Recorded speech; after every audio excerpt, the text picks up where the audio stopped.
அனைவருக்கும் இனிமையான காலை வணக்கம். 2024 ஆண்டு ஆகஸ்ட் மாதம் 29ஆம் தேதி வியாழக்கிழமை உங்களை ஸ்டார் தமிழின் நம் நாடு நிகழ்ச்சியில் சந்திப்பதில் மகிழ்ச்சியாக இருக்கின்றது. இன்றும் எமக்கு கிடைத்திருக்கக்கூடிய பத்திரிகைகளை தாண்டிய பத்திரிகைகளில் வந்திருக்க செய்திகளையும் அதனை தாண்டி எமக்கு கிடைத்த செய்திகளையும் உங்களுக்கு தருவதற்கு நாங்கள் தயாராக இருக்கின்றோம். இன்றைய வீரகேசரி பத்திரிகையின் பிரதான தலைப்புச் செய்தியை பார்க்கலாம். மனித உரிமைகள் பேரவை வரம்பு மீற இடமளியோம். கண்காணிப்பக அறிக்கை தொடர்பில் அரசாங்கம் கடும் விசனம். ஐக்கிய நாடுகள் மனித உரிமைகள் பேரவையில் இலங்கைக்கு எதிராக தீர்மானங்களை கொண்டு வருவதற்கு மேற்குலக நாடுகளுக்கு உரிமை இல்லை. பலஸ்தீன் காசாவில் இடம்பெறும் தாக்குதல்களை எந்த ஒரு மனித உரிமைகள் அமைப்பும் கண்டுகொள்வதில்லை. இலங்கை போன்ற சிறிய நாடுகள் மீதே அழுத்தங்கள் பிரயோகிக்கப்படுகின்றன என்று வெளிவிவகார அமைச்சர் அலி ஷப்ரி தெரிவித்தார். மனித உரிமைகள் பேரவை தமது வரையறையை உணர்ந்து அதற்குள் செயற்பட வேண்டும் என்றும் வலியுறுத்திய அமைச்சர் அலி ஷப்ரி அதனை விடுத்து வரம்பு மீற முயற்சித்தால் நாம் அதற்கு இடமளிக்க மாட்டோம் என்று குறிப்பிட்டார். ஜனாதிபதி ஊடக மையத்தில் நேற்று புதன்கிழமை இடம்பெற்ற ஊடகவியலாளர் மாநாட்டில் கலந்து கொண்டு பேசும்போதுதான் வெளிவிவகார அமைச்சர் அலி ஷப்ரி இதனை தெரிவிக்கிறார். அதேவேளை ஒருபோதும் சர்வதேச பொறிமுறையையும் ஏற்றுக்கொள்ள மாட்டோம். அதேவேளை ஒருபோதும் சர்வதேச பொறிமுறையையும் ஏற்றுக்கொள்ள மாட்டோம். இலங்கையின் தனித்துவத்தை தன்மையையும் இறையாண்மையும் ஒருபோதும் காட்டிக் கொடுக்க மாட்டோம். எனவே எமக்கு எதிரான தீர்மானங்களை கொண்டு வருவதற்கு மேற்குலக நாடுகளுக்கு எவ்வித உரிமையும் இல்லை. மக்கள் இதனை உணர்ந்து கொள்ள வேண்டும். நாம் மக்களுக்கு அரசியல் உரிமைகளையும் அதிகார பரவலாக்கத்தையும் காணி உரிமையை வழங்குவோம். எப்போது என்று அது இல்லை, நான் தவறுதலாக வந்துவிட்டது. 27 அரசியல் கைதிகளுக்கு இதுவரையில் பொது மன்னிப்பு வழங்கப்பட்டுள்ளது. 12,197 முன்னாள் போராளிகளுக்கு புனர்வாழ்வு அளிக்கப்பட்டுள்ளது. இவை தொடர்பில் யாரும் பேசுவதில்லை. தமிழ், சிங்கள, முஸ்லிம் மக்களுக்கு வெவ்வேறு வகையில் தீர்வுகளை வழங்க வேண்டும் என்பது ஜனாதிபதி ரணில் விக்ரமசிங்கவின் இலக்கு அல்ல. தமிழ், சிங்கள, முஸ்லிம் மக்களுக்கு வெவ்வேறு வகையில் தீர்வுகளை வழங்க வேண்டும் என்பது ஜனாதிபதி ரணில் விக்ரமசிங்கவின் இலக்கு அல்ல. இலங்கை மக்கள் அனைவரும் ஒரு தாய் மக்கள் என்பதே அவரது நிலைப்பாடு. எனவே ஐநாவில் முன்வைக்கப்படும் தீர்மானங்கள் தொடர்பில் நாம் கவனம் செலுத்தப் போவதில்லை. நாட்டை மீண்டும் மீண்டும் பிளவுபடுத்தும் செயற்பாடுகளை நாம் விரும்பவில்லை என்று தெரிவித்திருக்கிறார். அதாவது எங்களுக்கு ரொம்ப நீங்கள் ப்ரெஷர் கொடுக்காதீங்க, சரியா? சில நேரம் இப்போ ஒரு நிறுவனத்திலோ இல்லாவிட்டால் ஒரு பரபரப்பான ஒரு ஸ்தலத்திலோ கடமையில் இருக்கும் ஒருவருக்கு அதிக அழுத்தங்கள் கொடுக்கும்போது அவரிடம் வரும் பதில் இதுவாகத்தான் இருக்கும். மனித உரிமைகள் பேரவை வரம்பு மீற இடமளியோம். எங்களுக்கு ரொம்ப அழுத்தங்கள் கொடுக்காதீங்க. உங்களுக்கு முடிஞ்சால் நீங்கள் அந்த காசா பலஸ்தீனில் கொல்லப்படுற மக்களுக்காக அல்லது அவர்களது மனித உரிமைகள் மீறப்படுவதற்காக நீங்கள் பேச மாட்டீங்க. எங்களை போன்ற சிறிய நாடுகளுக்கு நீங்கள் உங்களது அதிகாரங்களை உங்களது மனித உரிமைகள் தொடர்பான மிக கடுமையான தீர்மானங்களை எங்களிடம் நீங்கள் ஏற்றுக்கொள்ளுமாறு கூறுவீர்கள் என்று அலி ஷப்ரி கூறியிருக்கின்றார். எது எப்படியோ நாட்டிலே ஒருபுறம் தேர்தல் களம் சூடுபிடித்து கொண்டிருக்கின்றது. அங்கே வேட்பாளர்கள் நாளுக்கு நாள் ஒவ்வொரு இடங்களுக்கு சென்று தேர்தல் பிரசார கூட்டங்களை நடத்தி வருகின்றார்கள். சிலருக்கு ஆதரவாளர்கள் இருக்கிறார்கள். சிலருக்கு ஆதரவாளர்கள் பஸ்களிலே வெவ்வேறு மாவட்டங்களிலிருந்து கொண்டு வரப்படுகின்றார்கள். சிலருக்கு ஆதரவாளர்களே இல்லாத கூட்டங்களும் நாட்டிலே வெவ்வேறு இடங்களில் ஒவ்வொரு நாளும் நடைபெற்று கொண்டுதான் இருக்கின்றது. வாக்குறுதிகளும் நான் ஜனாதிபதி ஆகினால் இவற்றையெல்லாம் செய்வேன் என்ற வாக்குறுதிகளும் அள்ளி அள்ளி அள்ளி அள்ளி வீசப்பட்டு கொண்டிருக்கிறது. எத்தனை வாக்குறுதிகள் நடைமுறைப்படுத்தப்படும், எத்தனை வாக்குறுதிகள் காணாமல் போய்விடும், உள்ளூராட்சி மன்ற தேர்தலை போன்று காணாமல் போய்விடும் என்று நாங்கள் பொறுத்திருந்து தான் பார்க்க வேண்டும். இப்படி இருக்கும்போது இன்னும் ஒரு புறம் நாட்டிற்கு தேவையான அபிவிருத்தி பணிகளும் நடைபெற்று கொண்டு தான் இருக்கிறது. ஒரு புகைப்படம் வெளியாகி இருக்கின்றது வீரகேசரி பத்திரிகையின் முன்பக்கத்தில். இலங்கையின் முதலாவது இயற்கை வாயு மின் உற்பத்தி நிலையமான கெரவலப்பிட்டிய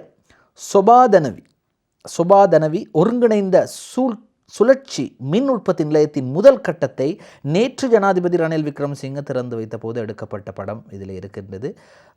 ஜனாதிபதி ரணில் விக்ரமசிங்க இருக்கிறார். அதே போன்று மின்சக்தி வலுசக்தி அமைச்சர் காஞ்சன விஜயசேகர் இருக்கிறார். அதே போன்று ஜனாதிபதி இந்த சிரேஷ்ட ஆலோசகராக சாகல ரத்நாயக்கவும் அங்கே சென்றிருக்கிறார். சரி, இப்படி இருக்கும்போது இது ஒரு இயற்கை வாயு மூலமாக இயற்கை வாயுவை பயன்படுத்தி மின் உற்பத்தி செய்யப்படும் இலங்கையின் முதலாவது திட்டத்தை ஜனாதிபதி ஆரம்பித்து வைத்திருக்கிறார். சரி, இப்போ இந்த தேர்தல் பரபரப்பில் இருக்கிறாங்க.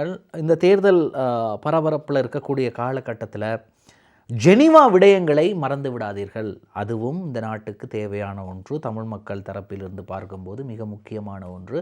எனவே அவற்றை மறந்துவிட்டு செயற்படாதீர்கள் என்று டெலோ கோரிக்கை விடுத்திருக்கிறது. தேர்தல் பரபரப்பில் ஜெனீவா விடயங்களை மறக்கக்கூடாது, தமிழ் தேசிய தரப்பினரிடம் டெலோ கோரிக்கை. நடைபெற இருக்கும் ஜனாதிபதி தேர்தல் பரபரப்புகளில் தமிழ் மக்களின் பிரதான விடயமான ஐநா அமர்வுகளை புறந்தள்ளிவிட வேண்டாம் என டெலோ கோரிக்கை விடுத்துள்ளது. எதிர்வரும் செப்டம்பர் மாதம் ஐநா மனித உரிமைகள் பேரவையின் 57வது அமர்வு நடைபெற இருக்கும் இவ்வேளையில் ஐநா மனித உரிமைகள் உயர்ஸ்தானிகரின் அறிக்கை மனித உரிமைகள் பேரவைக்கு சமர்ப்பிக்கப்பட்டுள்ளது என்றும் குறிப்பிட்டுள்ளது. இது தொடர்பில் டெலோ விடுத்துள்ள அறிக்கையில் எமது தரப்பில் உயர்ஸ்தானிகர் அலுவலகத்துக்கு சமர்ப்பிப்பதற்கான அறிக்கையின் மாதிரி வடிவம் அனைத்து கட்சி தலைவர்களுக்கும் பல நாட்களுக்கு முன்னரே எம்மால் அனுப்பி வைக்கப்பட்டுள்ளது. கடந்த வாரம் உயர்ஸ்தானிகர் ஆலய அலுவலர்களுடன் நடைபெற்ற சந்திப்பில் டெலோவின் தலைவர் செல்வம் அடைக்கல்நாதன், குருசுவாமி சுரேந்திரன் மற்றும் பிரான்சில் இருந்து ஏற்பாட்டாளர் மகேந்திரன் குலராஜ் ஆகியோர் கலந்து கொண்டிருந்தனர். இன்னொரு காரணங்களால் மற்ற கட்சி தலைவர்களால் கலந்து கொள்ள முடியவில்லை. எதெப்படியோ இந்த நேரத்தில் மனித உரிமைகள் பேரவையின் 57வது கூட்டத்தொடர் எமது பிரச்சனைகளை எடுத்து சொல்வதற்கான மிக பிரதான தளமாக அமைந்திருக்கிறது. சர்வதேச நாடுகள் பொறுப்புக்கூறல் மற்றும் நல்லிணக்கம் சம்பந்தமாக இலங்கை அரசாங்கத்தின் மீது அழுத்தங்களை பிரயோகிக்கின்ற மனித உரிமை பேரவையின் கூட்டத்தொடரை ஜனாதிபதி தேர்தல் விடயங்களால் நாம் மறந்துவிடல் ஆகாது. உண்மைதான். அதாவது சில நேரங்களில் இந்த ஒரு விடயம் வரும்போது இன்னொரு விடயம் மறக்கடிக்கப்படும். அதே போன்றுதான் இப்பொழுது எல்லோருமே இந்த ஜனாதிபதி தேர்தல் பரபரப்பில் இருக்கிறார்கள். ஒரு பக்கம் தமிழ் பொது வேட்பாளர் களமிறக்கப்பட்டிருக்கின்றார். தமிழ் பொது வேட்பாளருக்கு ஆதரவாக பலரும், எதிராக ஒரு சிலரும் இயங்கி வருகிறார்கள். அந்த ஒரு சிலர் கூறுகிறார்கள் இது முட்டாள்தனம் என்று. அதையும் தாண்டி தமிழ் பொது வேட்பாளருக்கு கிட்டத்தட்ட வடக்கு மற்றும் கிழக்கு மாகாணங்களில் 50% வாக்குகள் கிடைக்கும் என்று. உடனடியாக நீங்கள் நாட்டை ஒப்பிட வேண்டாம். வடக்கு மற்றும் கிழக்கு மாகாணங்களில் 50% வாக்குகள் என்றால் அங்கே இருக்கக்கூடிய மொத்த வாக்குகள் கிட்டத்தட்ட 12 லட்சம் என்று கூறும்போது 6 லட்சம் வாக்குகள் தமிழ் பொது வேட்பாளர் அல்லது தமிழ் பொது கட்டமைப்பின் வேட்பாளராக களமிறக்கப்பட்டிருக்கக்கூடிய பாக்கிய செல்வம் அரியநேத்திரனுக்கு கிடைக்கும் என்று கூறப்படுகிறது. பொறுத்திருந்து பார்ப்போம். எதெப்படியோ இந்த நாட்டின் மிக முக்கியமான ஒரு ஆட்களை அடையாளம் தெரிந்து கொள்வதற்காக அடையாள அட்டை, அடுத்ததாக மிக முக்கியமான ஒரு ஆவணமாக இருப்பது இந்த நாட்டிலிருந்து இன்னும் ஒரு நாடுக்கு நாங்கள் செல்வதற்கான கடவுச்சீட்டு, பாஸ்போர்ட். ஆனால் ஒரு பாஸ்போர்ட்டை கூட வழங்க முடியாத அரசாங்கமாக இந்த அரசாங்கம் இருப்பதாக எதிர்க்கட்சிகளும் அதே போன்று ஏனைய சிவில் சமூகத்தினரும் குற்றம் சுமத்துகின்றார்கள். பாஸ்போர்ட் ஏன் உங்களால் கொடுக்க முடியாது என்று தன்னுடைய கவலையை நேற்று தெரிவிக்கிறார் வெளிவிவகார அமைச்சர் அலி ஷப்ரி. மிக இக்கட்டான சூழ்நிலை. பாஸ்போர்ட் புதியதாக அச்சிடப்பட்டது எமக்கு அக்டோபர் மாதம் 16ஆம் தேதி தான் வரும். அது வரும் வரை கொஞ்சம் பொறுத்திருங்கள், காத்திருங்கள். அரசாங்கம் சார்பிலே நான் மன்னிப்பு கோருகிறேன், எங்களை மன்னித்துக் கொள்ளுங்கள் என்று அலி ஷப்ரி சொல்கிறார். பாஸ்போர்ட் இல்லை. பாஸ்போர்ட் காரியாலயம் இருக்கிறது, அங்கே அலுவலர்கள் இருக்கிறார்கள், அங்கே கடமைகள் நடக்கின்றது. ஆனால் பாஸ்போர்ட் புத்தகம் இல்லை. பாஸ்போர்ட் இல்லை கொடுப்பதற்கு, அச்சிட்டு கொடுப்பதற்கு பாஸ்போர்ட் இல்லை. அதற்கு அச்சிடப்பட்ட புத்தகங்கள் வர வேண்டும். எங்களோட நாட்டில் அதுக்கான வசதி இல்லை. நீங்கள் அதை பின்னாடி பார்த்தீங்கன்னா சொன்னால் அந்த பாஸ்போர்ட்டில் கடவுச்சீட்டில் பின்னாடி போட்டிருப்பாங்க இந்த நாட்டில் இது அச்சிடப்படுகின்றது. கடவுச்சீட்டுக்கு விண்ணப்பிக்கும் இணைய பதிவு முறை ரத்து. ஆன்லைன் மூலமாக இனி விண்ணப்பிக்க முடியாது. வரிசை முறைக்கு அமைவாகவே விநியோகம். கடவுச்சீட்டுக்கு விண்ணப்பிப்பதற்கு நிகழ்நிலை முறைமை ஊடாக முன்கூட்டியே திகதி மற்றும் நேரத்தை ஒதுக்கிக் கொள்ளும் முறைமை நீக்கப்பட்டுள்ளது. வரிசை முறைமைக்கு அமைவாகவே இனி கடவுச்சீட்டு விநியோகிக்கப்படும். அத்தியாவசிய தேவைகளுக்காக மாத்திரம் கடவுச்சீட்டுக்கு விண்ணப்பிக்குமாறு பொதுமக்கள் பாதுகாப்பு அமைச்சு நாட்டு மக்களுக்கு அறிவுறுத்துள்ளது. கடவுச்சீட்டுக்காக நேற்று முன்தினம் முதல் வரிசையில் காத்திருந்த தூர பிரதேசத்தில் இருந்து வருகை தந்தவர்கள் குடிவரவு மற்றும் குடி அகழ்வு திணைக்கள வளாகத்தில் பல மணித்தியாலயங்கள் காத்திருந்தனர். எவ்வாறாக இருப்பினும் குடிவரவு மற்றும் குடியகழ்வு திணைக்களத்தின் வசமுள்ள வெளிநாட்டு கடவுச்சீட்டு தொகை மட்டுப்படுத்தப்பட்டுள்ளதை கருத்தில் கொண்டு இலத்திரனியல் வெளிநாட்டு கடவுச்சீட்டுகளை பெற்றுக்கொள்வதற்கு நடவடிக்கை எடுக்கப்பட்டுள்ளதுடன் அவற்றில் முதற்கட்டமாக 7,50,000 கடவுச்சீட்டுகளை எதிர்வரும் அக்டோபர் மாதம் இறுதி பகுதியில் பெற்றுக்கொள்வதற்கு எதிர்பார்க்கப்பட்டுள்ளது.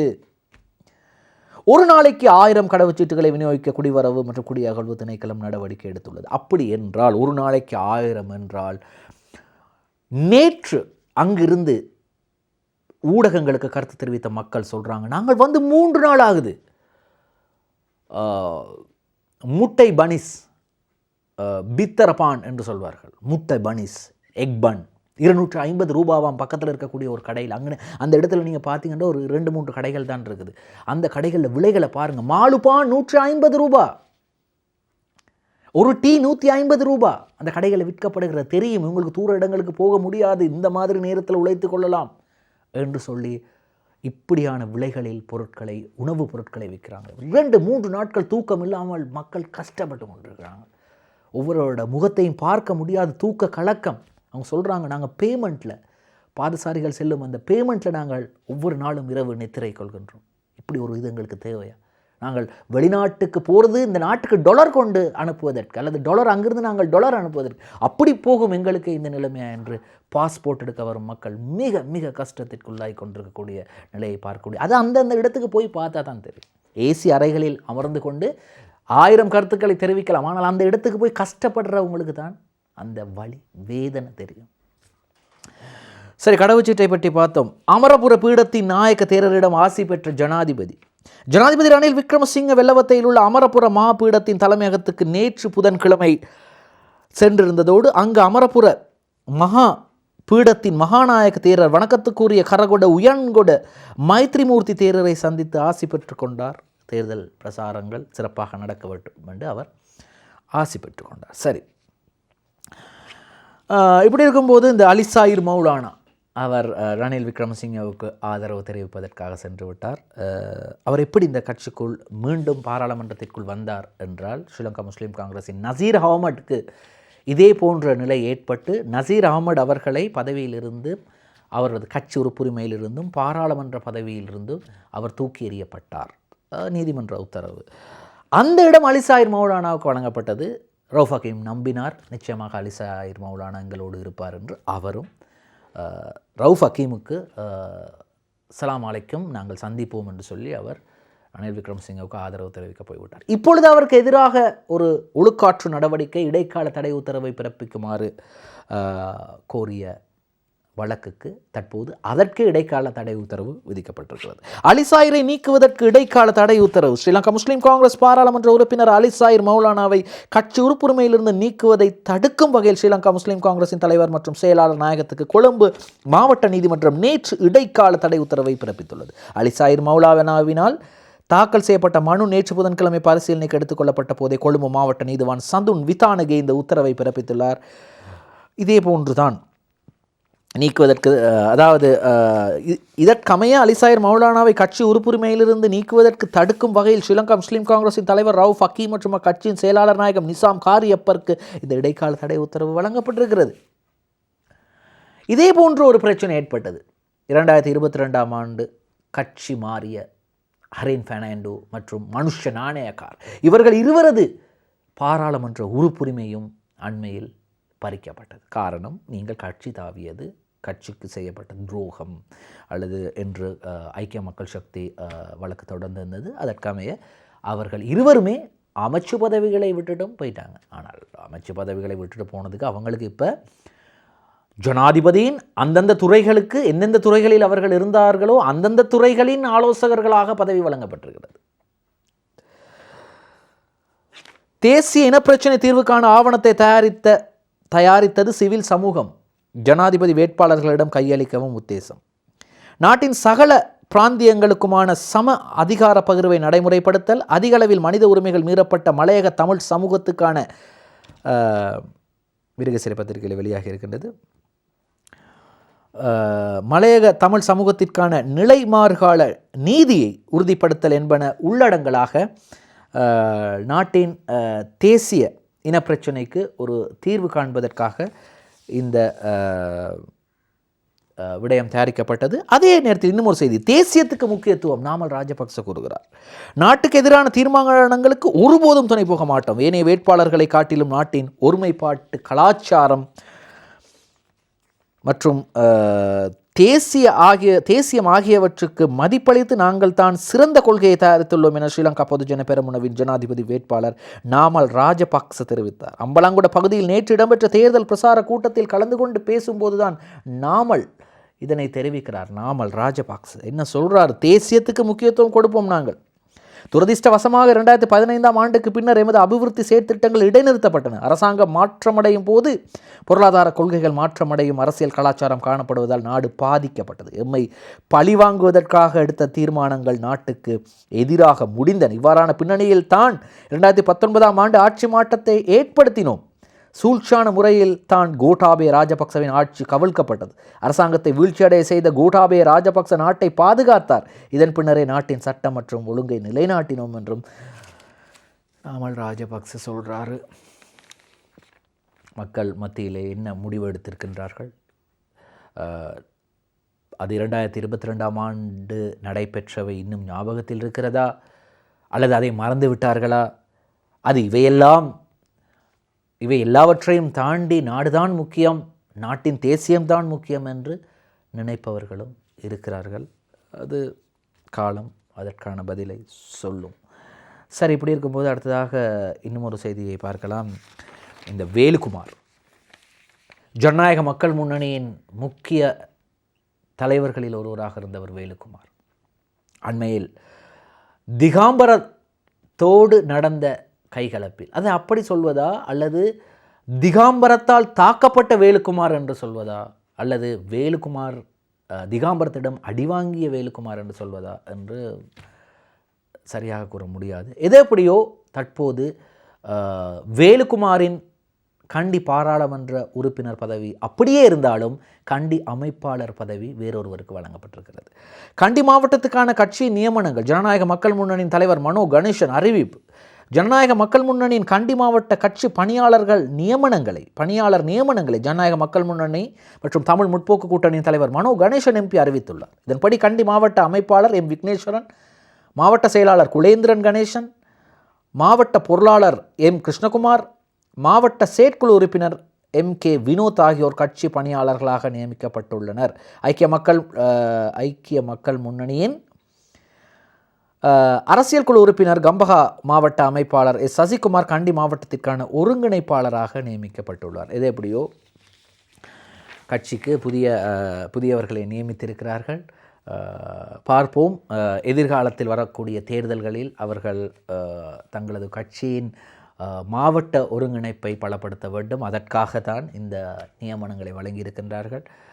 இது எப்படியோ தற்போது சஜித் பிரேமதாசவுக்கு ஆதரவாக அல்லது ஐக்கிய மக்கள் கூட்டணியின் ஒரு அங்கமாக தமிழ் முற்போக்கு கூட்டணி செயல்பட்டு வருகிறது. ரைட், இன்னும் ஏராளமான செய்திகள் இருக்கின்றது. அதற்கு முதல் ஸ்டார் தமிழின் நம் நாடு நிகழ்ச்சியில் ஒரு சிறு விளம்பர இடைவேளை. நம் நாடு தொடர்கிறது. இந்த நேரத்தில் ஜனாதிபதி ரணில் விக்ரமசிங்கவுக்கு இந்த தேர்தலில் போட்டியிட வாய்ப்பளிக்க வேண்டாம் அல்லது அவர் போட்டியிட தகுதியற்றவர் என்று அறிவியுங்கள் என்று நீதிமன்றத்திற்கு ஒரு வழக்கறிஞர் மனு ஒன்றை தாக்கல் செய்திருந்தார். அந்த மனு தள்ளுபடி செய்யப்பட்டது. ரணிலுக்கு எதிரான மனு தள்ளுபடி, தாக்கல் செய்த சட்டத்தரணி தொடர்பில் கடும் விமர்சனம். ரணில் விக்ரமசிங்க ஜனாதிபதி தேர்தலில் போட்டியிடுவதற்கு பொருத்தமான எந்த தகமையும் இல்லை என உத்தரவு பிறப்பிக்குமாறும் பதில் பொலிஸ்மா அதிபரை நியமிக்குமாறு அவருக்கு உத்தரவிடுமாறும் கோரி தாக்கல் செய்யப்பட்ட அடிப்படை உரிமை மீறல் மனுவை உயர்நீதிமன்றம் நேற்று தள்ளுபடி செய்தது. அத்துடன் மனுதாரருக்கு 50,000 ரூபாவை வழக்கு கட்டணமாக செலுத்தவும் கட்டளை இடப்பட்டது என்று அந்த செய்தி தொடர்ந்து செல்கிறது. இப்படி இருக்கும்போது அடுத்து மற்றும் ஒரு செய்தியை பார்க்க போகின்றோம். இந்த சீலரட்ன தேரர் இவரும் ஜனாதிபதி தேர்தலில் 39 பேர் இருந்தார்கள். ஒருவர் மரணமானார். அதற்கு பிறகு 38 பேர். அதில் ஒருவர் தான் இந்த சீலரட்ன தேரர், பத்திரமுள்ள சீலரட்ன தேரர். இவரும் போட்டியிடுகிறார். இவருக்கும் நாமல் ராஜபக்சவுக்கும் தான் கடுமையான போட்டி என்று பிரசன்ன ரணதுங்க அடிக்கடி விமர்சிப்பார் தானே. அவர் தான் இந்த சீலரட்ன தேரர். சீலரட்ன தேரர் என்ன சொல்கிறார் என்றால், அவர் ஜனாதிபதியாகினால், சீலரட்ன தேரர் ஜனாதிபதியாகினால் 13ஐ முழுமையாக ரத்து செய்து அதிகார பகிர்வை முடிவுறுத்துவேன். ஜனாதிபதி வேட்பாளர் சீலரட்ன தேரர். சிங்களவர்கள் தொடர்பில் மாநாயக்கர்கள் அவதானம் செலுத்தா விடின் சிங்கள இன பரம்பலும் பௌத்த சாசனமும் இல்லாதொழியும் சரியா சட்டத்தை செயற்படுத்த ஒருபோதும் இடமளிக்க மாட்டேன். 13வது திருத்தத்தை முழுமையாக ரத்து செய்து அதிகார பகிர்வு என்பதை முடிவுக்கு கொண்டு வருவேன். சிங்களவர்கள் எனக்கு வாக்களிக்க வேண்டும் என ஜனசேனா முன்னணியின் ஜனாதிபதி வேட்பாளர் பத்திரமுள்ளே சீலரட்ன தேரர் தெரிவிக்கிறார். சீலரட்ன தேரர் சொல்றார், தனக்கு வாக்களியுங்கள், அவருக்கு வாக்களிக்க சொல்கிறார். ஏனென்றால் 13 முழுமையாக முடிவுறுத்துவேன் என்று தெரிவிக்கின்றார். இப்படி இருக்கும்போது சஜித் பிரேமதாஸ் ஜனாதிபதியாகினால் வீடமைப்பு அமைச்சு யாருக்கு போகும்? கூட்டி கழித்து பார்த்தால் கணக்கு சரியாக வரும் என்று நினைப்பவர்களுக்கு தவறாக போய்விட்டது. சஜித் பிரேமதாச ஜனாதிபதியாகினால் வீடமைப்பு அமைச்சு யாருக்கு கிடைக்கும் என்றால் ஸ்ரீலங்கா முஸ்லீம் காங்கிரஸுக்கு கிடைக்குமா? சஜித் ஜனாதிபதியானால் வீடமைப்பு அமைச்சு எம்மிடமே வழங்கப்படும். முன்னாள் பிரதி அமைச்சர் அமீர் அலி இலங்கையிலே மட்டக்களப்பு மாவட்டத்துக்கே அதிகமான வீட்டு திட்டங்களை அமைத்து கொடுப்பதற்கு சஜித் பிரேமதாச நடவடிக்கை எடுத்தார். அந்த வகையில் சஜித் ஜனாதிபதியானால் வீடமைப்பு அமைச்சு எம்மிடம் வழங்கி அனைத்து திட்டங்களையும் நிறைவேற்றுவதற்கு அவர் திட்டமிட்டுள்ளார் என முன்னாள் பிரதி அமைச்சர் MSS அமீர் அலி தெரிவித்தார். எமது ஜனாதிபதி வேட்பாளர் சஜித் பிரேமதாசவின் வெற்றியில்தான் மட்டக்களப்பு மாவட்ட மக்களின் வெற்றி தங்கியுள்ளது. சஜித் பிரேமதாசவுக்கு 54 லட்சம் வாக்குகள் ஏற்கனவே உள்ளன. இருப்பினும் மேலதிகமாக 15 லட்சம் வாக்குகளை எமக்கு தேவைப்படுகின்றன. அதற்கான பணிகளை நாம் தற்போது முன்னெடுத்து வருகின்றோம் என்று அமீர் அலி தெரிவிக்கிறார். வீடமைப்பு அமைச்சு போய்விட்டது. அவரே சொல்கிறார், வீடமைப்பு அமைச்சை எங்களிடம் தான் தருவார்கள் என்று. இப்பொழுது சஜித் பிரேமதாசவிடம் போயிட்டு வீடமைப்பு அமைச்சை யாருக்கு கொடுப்பீங்க என்று சொன்னால் அவர் சொல்லிடுவார், எங்கட கட்சியில் டீல் அரசியல் இல்லை, யாருக்கு இந்தந்த பதவிகளை கொடுப்பதற்காக யாரும் எங்களோடு அண்மையிலே அது சொல்லிவிட்டார். அவர் எல்லா கட்சி தலைவர்களையும் முன்னில் வைத்து கொண்டே சொல்லிவிட்டார், நான் யாருக்கும் எந்த பதவிகளையும் கொடுப்பதற்காக உறுதியளிக்கவில்லை, எனவே அதை நம்பி யாரும் என்னோடு சேர வேண்டாம் என்று சஜித் பிரேமதாஸ் ஏற்கனவே சொல்லிட்டார். சரி, பரவாயில்ல, ஒருவேளை வீடமைப்பு அமைச்சு அவர்களுக்கு வழங்கப்படலாம். வத்தல இந்து கல்லூரியை மாகாண பாடசாலைகளுக்குள் உள்ளிருக்க வேண்டும். கல்வி அமைச்சரிடம் இலங்கை ஆசிரியர் சங்கத்தின் பொதுச் செயலாளர் ஜோசப் ஸ்டாலின் கோரிக்கை. வத்தலை அருண் மாணிக்கவாசகம் இந்து கல்லூரியை மாகாண பாடசாலைகளுக்குள் உள்ளிருக்கப்பட்டு தன்னீர்ச்சியாக இயங்கக்கூடிய பாடசாலையாக தரம் உயர்த்துவது அவசியம் என இலங்கை ஆசிரியர் சங்கத்தின் பொதுச் செயலாளர் ஜோசப் ஸ்டாலின் தெரிவித்திருக்கிறார். அடுத்து வடக்கு, கிழக்கு மற்றும் மலையக மக்களின் வாக்குகள் தொடர்பாக யார் என்ன நினைக்கிறார்களோ இல்லையோ, பிமல் ரத்நாயக்க முன்னாள் MP பிமல் ரத்நாயக் என்ன சொல்கிறாரு? வடக்கு, கிழக்கு, மலையக மக்களின் வாக்குகள் தங்கத்தை போன்றவை, ரத்தரங் வகை என்று சொல்கிறாரு. நாம் தேர்தலுக்காக அரசியல் செய்ய போவதில்லை, கொள்கைக்காக அரசியல் செய்கின்றோம். வடக்கு, தெற்கு என பிரித்து அரசியல் செய்ய நாம் விரும்பவில்லை. வடக்கு, கிழக்கு மற்றும் மலையக மக்களின் வாக்குகள் தங்கத்தை போன்றன. முறையற்ற அரசியல் கலாச்சாரத்தை இம்முறையும் முடிவுக்கு கொண்டு வர வேண்டும். அனைத்து இன மக்களையும் ஒன்றிணைத்து சிறந்த அரசியல் கலாச்சாரத்தை நாங்கள் தோற்றுவிப்போம் என்று முன்னாள் பாராளுமன்ற உறுப்பினர் பிமல் ரத்நாயக் தெரிவிக்கிறார். வடக்கு, கிழக்கு, மலையக மக்களின் வாக்குகள் தங்கத்தை போன்றவை, தங்கத்தை போன்றவை என்று சொல்லியிருக்கிறார் பிமல் ரத்நாயக். வருமான வரியை திருத்த நாணய நிதியம் இணக்கம், விரைவில் இறுதி தீர்மானம். ஜனாதிபதி ரணில், நாட்டில் தற்போது வருமான வரி பெரும் பிரச்சனையாக உள்ளது, எனவே அதில் திருத்தங்களை மேற்கொள்வதற்கு சர்வதேச நாணய நிதியம் இணக்கம் தெரிவித்துள்ளது என்று ஜனாதிபதி ரணில் விக்ரமசிங்க தெரிவித்திருக்கிறார்.